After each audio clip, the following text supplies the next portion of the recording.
নমস্কার, ব্রহ্মময়ী মা তারা তান্ত্রিক যোগাশ্রমের পক্ষ থেকে শুভব্রত শাস্ত্রী আমার ইউটিউব চ্যানেলের আধ্যাত্মিক অনুষ্ঠানে, তান্ত্রিক বিষয়ক অনুষ্ঠানে আপনাদের সকলকে স্বাগত জানাচ্ছি। বিভিন্ন নেগেটিভ বিষয় নিয়ে আলোচনা করছি, কিন্তু আজকের এপিসোডটা একটু অন্যরকম। সংক্ষেপে হলেও আমি এটা একটা পজিটিভ সাধনা এর উপরে আলোকপাত করতে চলেছি। বিভিন্ন নেগেটিভ শক্তি নিয়ে বললাম, তার কি প্রভাব হতে পারে, কিভাবে তার খণ্ডন করা যেতে পারে, এগুলো নিয়ে আমি বলছি। কিন্তু আজকের যে এপিসোডটা সেটা হচ্ছে ভগবান বিষ্ণুর বাহন গরুর দেবকে নিয়ে। যারা বৈষ্ণব পূজারী বা বৈষ্ণব সাধক তারা জানেন যে ভগবান বিষ্ণুর বাহন গরুর দেব খুব তাড়াতাড়ি প্রসন্ন লাভ করে।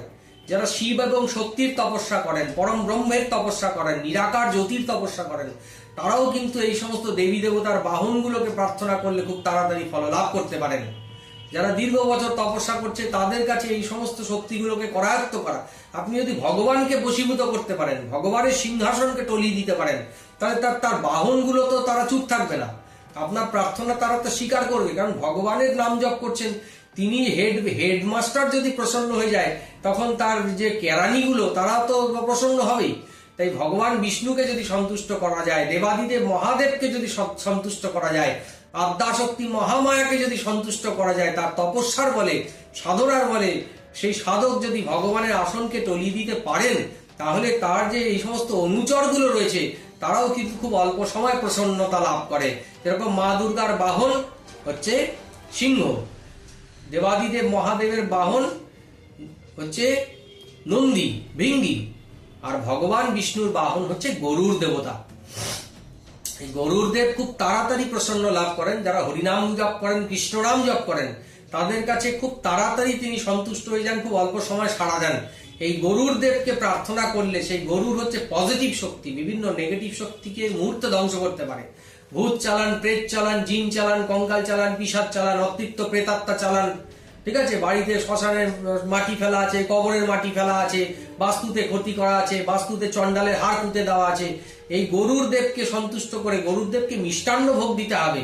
গরুর দেবের নাম জপ করে, গরুর দেব আগে ভগবানের নাম জপ করবেন, তারপরে গরুর দেবের নাম জপ করবেন, গরুর দেবকে মিষ্টান্ন ভোগ দেবেন। পূর্ণিমার নিশিতে বা পূর্ণিমার দিন সকালবেলা স্নান করে উঠে ভগবানের পুজো পাঠ সেরে গরুর দেবের নাম জপ করে গরুরকে যদি আপনি মিষ্টান্ন ভোগ নিবেদন করতে পারেন এবং গরুর দেবকে যদি প্রার্থনা করতে পারেন, এই গরুর দেব আপনার বাস্তুর যাবতীয় ক্ষতি, আপনার শরীরের উপর চালান করা যে কোনো কালা জাদু, অতৃপ্ত শক্তি, নেগেটিভ শক্তি, এগুলো মুহূর্তে খেয়ে ফেলেন।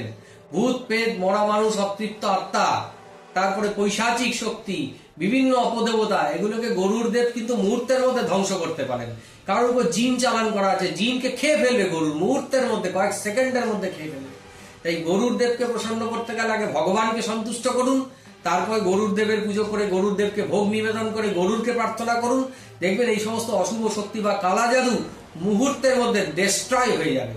ঠিক আছে, এই গরুর দেবকে যারা সন্তুষ্ট করতে পারছেন না, যাদের পক্ষে এই সমস্ত পুজো পাঠ বা জপ ধ্যান যাদের পক্ষে সম্ভব নয়, তারা অভিজ্ঞ তান্ত্রিকের পরামর্শ নিলে অবশ্যই উপকার পাবেন। তন্ত্রের যেরকম নেগেটিভ দিক আছে, পজিটিভ দিক আছে। সবাই তো ক্ষতি করে না, পয়সার বিনিময়ে সবাই সবার সর্বনাশ করে না। সমাজে অনেক ভালো মানুষ আছে, ভালো সাধক আছে, যারা জগতের কল্যাণের জন্য প্রতিনিয়ত তপস্যা করে যাচ্ছে। ঠিক আছে, এই ধরনের ভালো সাধকের কাছে যান, অবশ্যই মঙ্গলদায়ী ফল হবে। ঠিক আছে, আজকের এপিসোডটা এই পর্যন্তই। পরবর্তী এপিসোডে খেয়াল রাখুন, আরো বিভিন্ন গুপ্ত সিদ্ধির উপর আলোচনায় আসছি। ভালো থাকুন। জয় মা তারা, জয় জয় তারা।